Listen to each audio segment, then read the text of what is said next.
You don't have to believe in ghosts to believe in the beauty, poignancy, and occasional sadness of abandoned places. Places that once teemed with life seem to somehow retain a trace of that long after all the people who used to be there have left, which makes them fascinating places to visit and learn about. You don't have to visit them to learn about them, though. All you need to do is watch this video. There are few things worse than being in prison, but we might be able to think of one. How about being in prison underneath the water? Rumu Quarry Prison in Estonia is an underwater prison, but thankfully it wasn't beneath the waves when prisoners lived within its walls. That would have been both impractical and highly illegal. The prison was built in this location by the Soviet Union during the 1940s because it was conveniently close to a limestone quarry. The prisoners were used as free labor and spent their days toiling in the quarry to extract whatever they could. After 1991, though, when Estonia became an independent nation, it was decided that what went on at Rumu amounted to cruel and unusual punishment, and the prison was closed. With nobody left to maintain it, groundwater rapidly flooded the site and partially submerged it. It's now a popular tourist spot for divers, who have reported that some of the mining equipment that was used here is still in place below the waterline. You can even swim through some of the old cells if the mood takes you. Calling Dudic Memorial Park in Vukovar, Croatia an abandoned location might be stretching the definition a little. It's actually an anti-fascist memorial built by Yugoslavs, but took on a different meaning after Croatia fought for and won its independence. The park and its memorial sculptures were opened here in 1980, with artwork designed by the noted Yugoslavian architect Bogdan Bogdanovic. His work pays tribute to the 455 civilians who were executed at the site by the Nazi-backed Ustasi regime during the Second World War. The location is close to Croatia's border with Serbia, thus ensuring that it became a flashpoint during the Croatian War of Independence between 1991 and 1995. Soldiers laid siege to Vukovar for 87 days between August and November 1991, leaving the town abandoned and in ruins.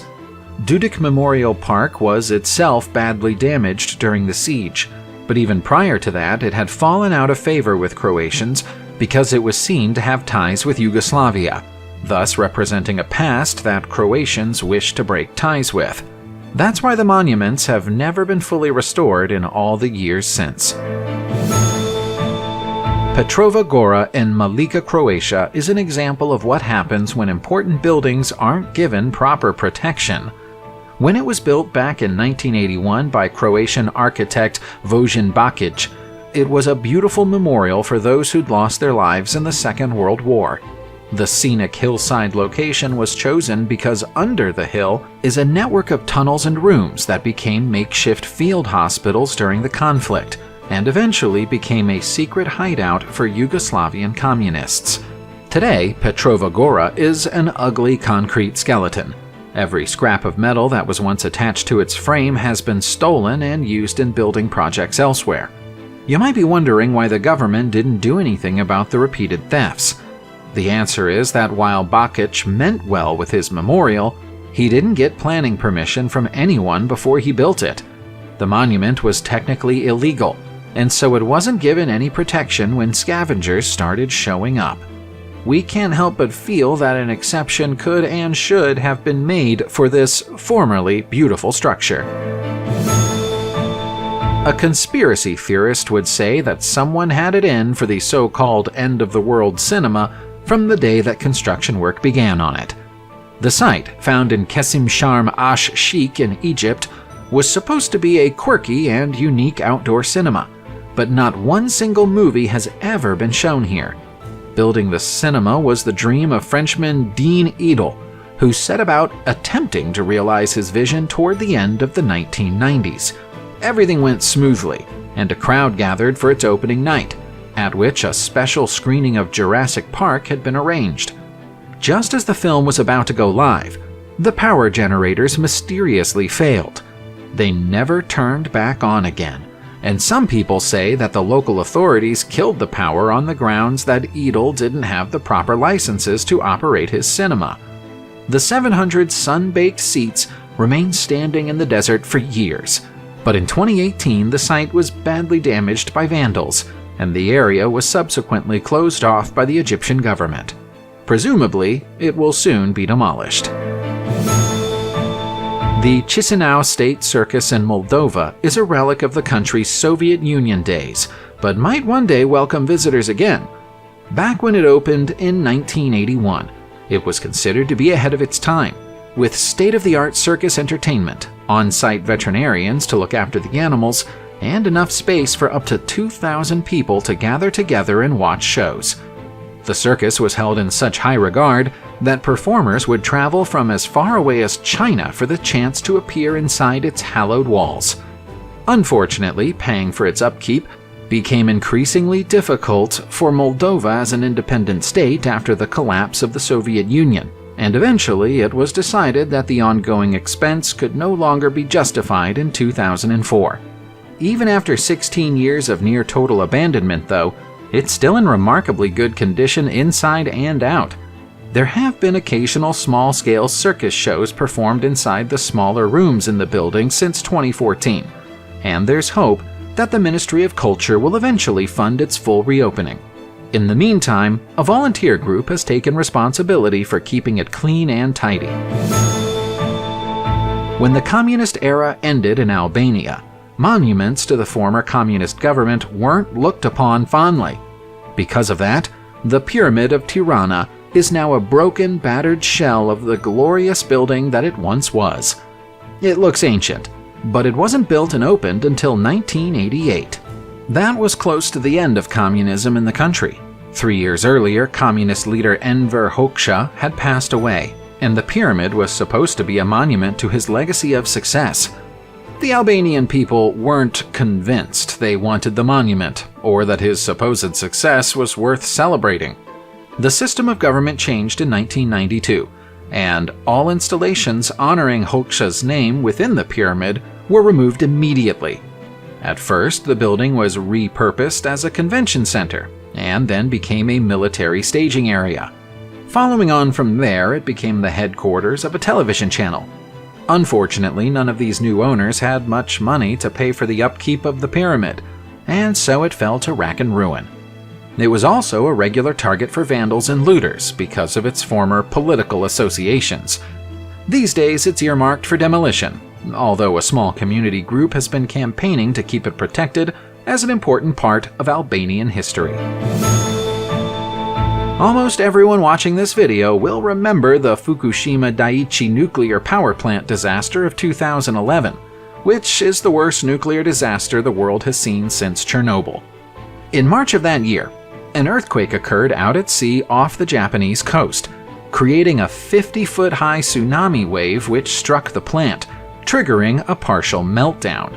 The cleanup operation is still going on more than a decade later, and most of the businesses in the vicinity of the power plant have never reopened.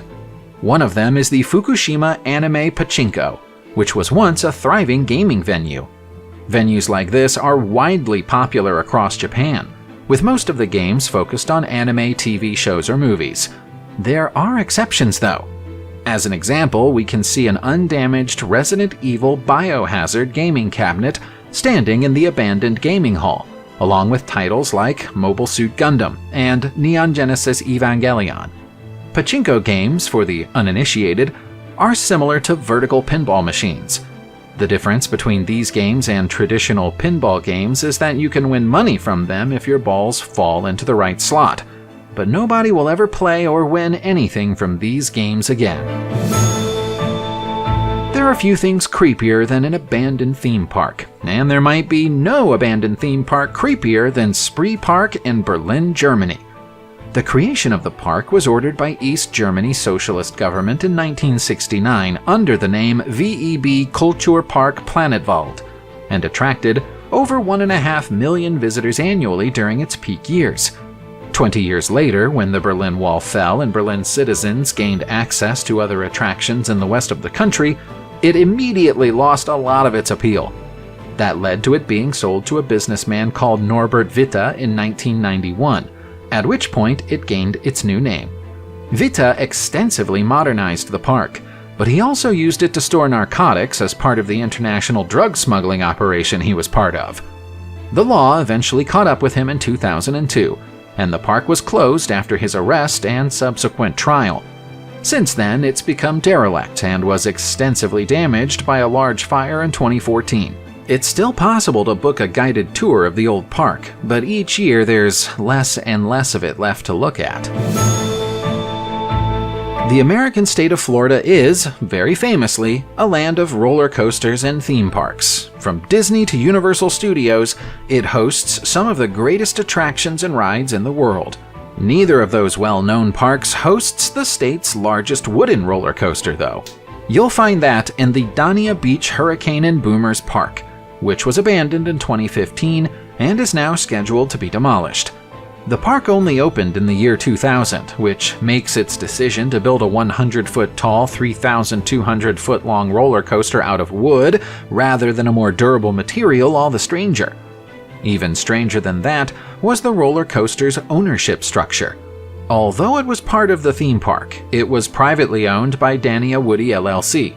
The company went bust in 2011, and so the roller coaster was shut down. Without its star attraction, the theme park struggled on for another 4 years before joining it. As it turns out, the costs of maintaining an enormous wooden structure in the Floridian climate are high, and the income from operating a theme park in a state where visitors could just as easily go to Disney or Universal Studios is low. Who'd have thought it? Communist nations are sometimes accused of creating dull, brutalist monuments.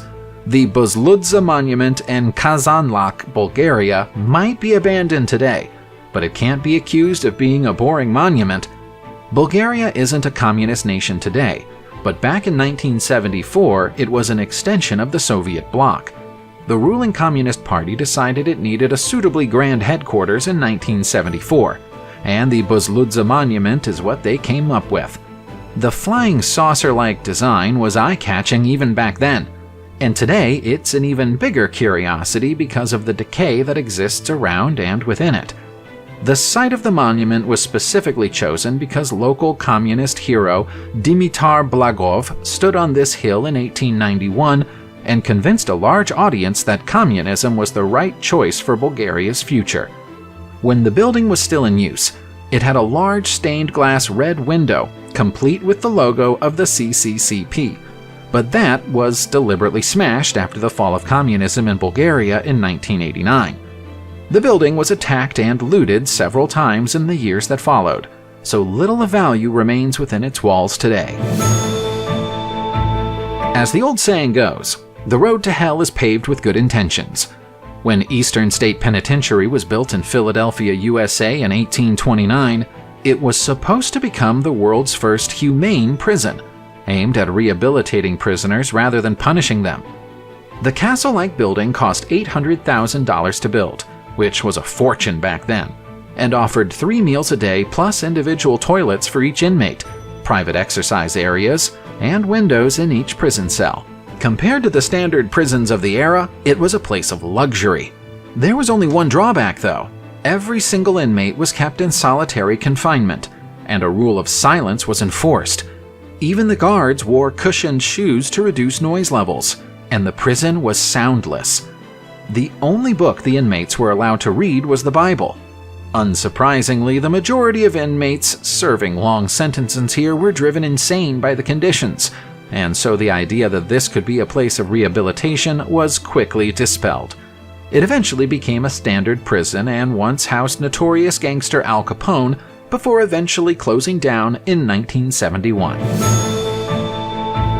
Our final abandoned location is in France, and is known as La Serre du Chirurgien. For those who aren't fluent in French, the name translates into English as the Surgeon's Greenhouse.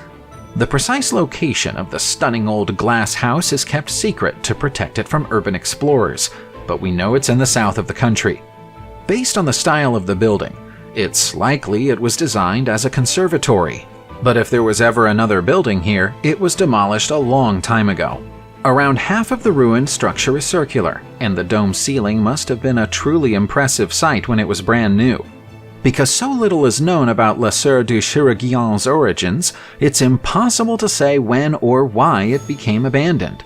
We don't even know for sure that it was built by or belonged to a surgeon, although we have to presume the name came from somewhere. It would have been a beautiful place to sit by the parasol during the summer or gather close to the brick fire pit in the winter, but it's very obvious that nobody's done so for several decades. Eventually, the whole thing will cave in on itself. Subscribe to the channel, turn on the notification bell, and enjoy watching new videos on my channel. Thanks for watching, and see you soon!